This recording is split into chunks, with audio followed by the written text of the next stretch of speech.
What's up everyone? Welcome back to the channel and welcome back to another video. My name is Brad and I'm your co-pilot on this journey that is navigating the treacherous terrain of being a Caps fan this season. Treacherous at times, yes, but also very fun at other times, like on this road trip. And I got a note from a concerned fan that, hey Brad, you didn't post a video for the game against the Detroit Red Wings. And I understand that you would be concerned after saying for many videos I post a video after every single game. It's burning the trust bridge to not post a video after a game. But never you fear, because what we do on this channel is we post one video for back-to-back games and we call it the Just a Fan Double Recap.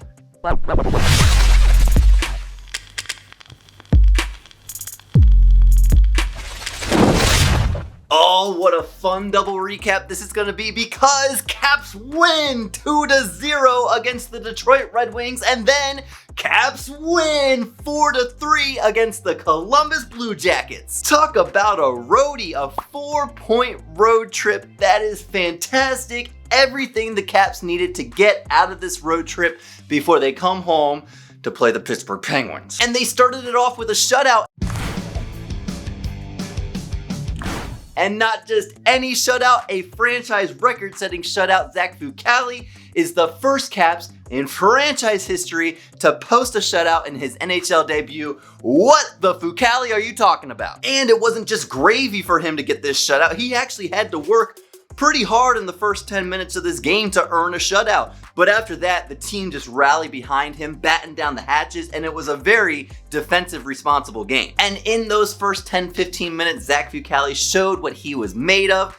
And I love the arrogance. I love the little chip on the shoulder that an NHL rookie goaltender has coming into a big game like this. He made a couple of those saves and he stands up and flips the puck or skates out of the crease with authority, showing the Red Wings, you're not gonna walk up in here and score on me. This is my crease. And that's fun. That's just fun to watch. I mean, he's not a young guy. He's 26 years old. Well, he's younger than me, but for a rookie goaltender, he's not a young guy. But to see that chip on his shoulder and that just slight arrogance, oh, that makes it so much fun. And not to mention, that gets in the heads of guys like Larkin, who score a lot of goals for this Red Wings team and are looking to take advantage of a green goaltender, but when you're shutting everything down, ooh, that can be frustrating. Up until that point, when Orlov scored, it was all Red Wings, but as soon as Orlov scores, it's all Caps. And not just all Caps, 10 seconds later, Lars Eller decides to make it a 2-0 game. Literally the next puck drop after Orlov scores that sweet slapper, the Red Wings win the draw. But then Jensen forces the turnover in the neutral zone, gets it over to Eller, who just carries it all the way in. Great work by Jensen, stepping up to ruin the momentum in the neutral zone, turn over the puck and send it the other way. And at that point, you just need your forward to finish, and Lars Eller made no doubt about that. That is so fun to watch. But then we go to the Columbus game and it gets a little more chaotic, and that defense just kind of goes out the window. Caps ended up winning this one, but this one was much more of a nail-biter compared to the Red Wings game. The Red Wings game was actually relaxing to watch. The Caps get a 2-goal lead. It's 2-goal lead for the entire rest of the game.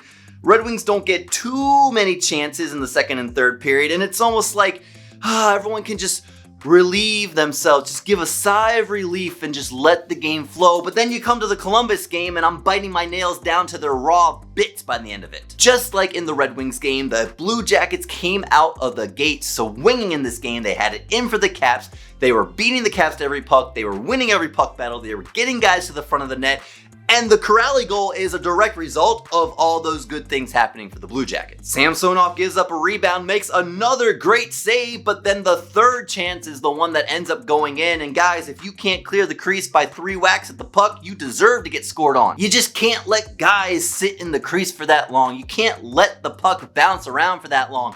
Either let your goaltender soak it or get it out of there. But the Caps are giving up too many chances in the blue paint. They've done it the entire season and it's becoming a pattern. A lot of goals are being scored on the Caps, literally a foot in front of the goaltender. And I'm smacking myself in the face because just like in the Red Wings game, the Blue Jackets had all the advantage in the first 10 minutes, but unlike the Red Wings game, the Blue Jackets were able to score in that first 10 minutes. And just as hope starts sliding downhill and fading off into the distance where you can barely see it, Alexander Ovechkin gets the Caps on the board with his 742nd goal of his career. Ladies and gentlemen, we have the 4th greatest goal scorer of all time on this Capitals team. Man, is this a time to be a Caps fan. And it's a wrister from the left circle. He still has yet to score off the slap shot, but at this point, I don't care as long as he keeps scoring. First period ends tied 1-1, and I'm thinking to myself, man, we dodged a bullet. The Caps are lucky to get out of that one tied because we got completely outplayed. But then I looked at the shots for the period, and the Caps actually caught up. It ended 10-10 in shots. Didn't see that one coming, but I guess the Caps played a much better second half of the first period than they did the first half. Puck drop on the second period, and before I'm even able to get my drink refilled, get back and sit down to see it, the Caps have scored again! Garnet Hathaway on a fantastic tic-tac-toe play by that third line. Garnet Hathaway's on the third line. Very difficult to remember with all the injuries going on, but it's a turnover in the Blue Jackets zone. Puck comes over to the left to Janssen Fucale. Korpisalo slides hard to his left. And he has no chance to recover when that puck doesn't go towards the net, but goes back to the slot. Here comes Garnet Hathaway. He lays into it. It's in the back of the net. Zero chance for Korpisalo to make that save. The Caps have the lead. It's 2-1. And now as Caps fans, we're feeling real good because we should have been down 3-0 in the first period, but now we have a 2-1 lead. 7 minutes later, it's the third line again. Eller on another forced turnover in the neutral zone, and he springs Garnet Hathaway the other way. He's in all alone. It's in the back of the net. The Caps have a 3-1 lead on Garnet's second goal of the game and his second goal of the entire season. But don't get too excited yet, Caps fans, because as great as that is, here come the Columbus Blue Jackets, and they saw the Caps score 10 seconds apart last game, and they said, hold my beer. Kuraly scores, walking around John Carlson in probably the worst and weakest defensive play he's probably made this entire season. And then 22 seconds later, Nyquist is in all alone. He goes 5-hole on Samsonov. It's a tie ball game. Everything is brand new at this point, and the Blue Jackets are the ones with the momentum. Then we watch a lot of time drain off the clock, second period and into the third period, and every Caps fan, don't lie to me, you thought it to yourself, we're going to overtime and we're gonna lose in overtime. And why not? That's the default Caps fan mentality. Why would you ever think otherwise? The Caps are tied late in the third period in a really hard fought game. Yeah, we're going to overtime. Yeah, we're gonna lose. And I was content with that. I was sitting there saying, just get the point, because we had already beaten the Red Wings on the road, taking a point from the Blue Jackets on the road, 3 points in 2 games on the road. That's a fantastic road trip.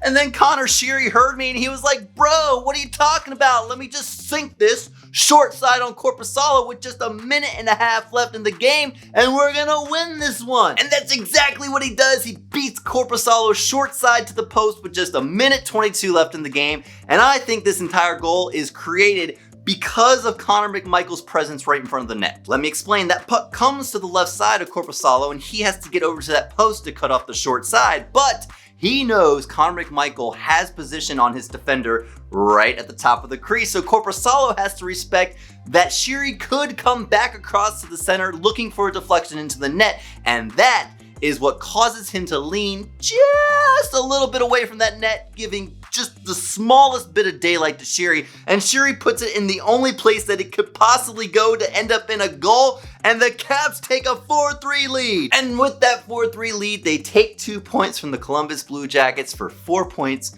in this road trip. This is so much fun. Why can't the Caps do this more often? At the end of the day, it's all happy-go-lucky, fine and dandy, but there are a couple things that we need to work on, namely some extremely weak defensive efforts by certain individuals on the back end, but also the Caps went over 5 on this road trip on the power play. I said it in the video after the Buffalo game, the Caps special teams was going to have to be on point this road trip to get points from these two teams, because these two teams, the Red Wings and the Blue Jackets, were looking pretty good. And that was kind of true. The Caps penalty kill was fire. It's been on fire and it stayed on fire. It went a perfect 6 for 6 in this road trip, and that's what you need every single time. And that was surviving a 5-on-3 at one point. But the power play, what is going on with this stagnant, dry power play? I want you to go back and watch the highlights of that Columbus game. Watch the Columbus power play, and then watch the Capitals power play. It's like night and day. Everybody on the Columbus team is cycling, moving around, passing the puck, trying to find the open man, trying to find the open lane.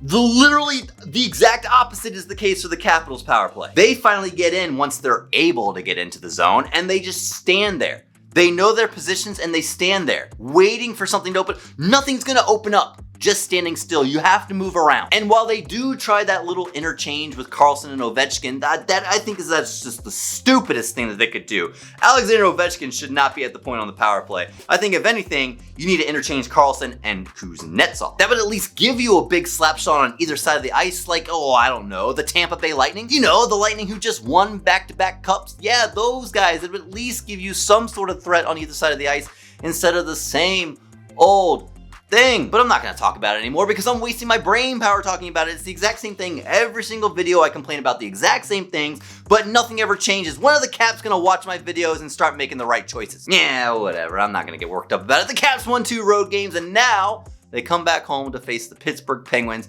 And this is a hurt Pittsburgh Penguins, but we can still not underestimate them because we all know as soon as the Caps underestimate an opponent, they drop 2 points at home. Yeah, but with that being said, it's still nice to face the Pittsburgh Penguins without having to worry about Crosby or Malkin out on the ice. Whew, that's a relief in and of itself. Thanks for joining me on this episode. If you liked the video, please smash that like button. Actually, you know what? Don't smash that like button this time. Let's change things up. Why don't you go down there and just lightly caress that like button because smashing is that's just a little too violent for me. What am I talking about? We're hockey fans. We love violence. Go down there and smash it. And if you enjoyed your time here, consider subscribing to the channel. I would love to see you come back. We're only 14 games and into an 82 game season, so there's a lot more hockey to talk about. And as always, Caps fans, let's go Caps!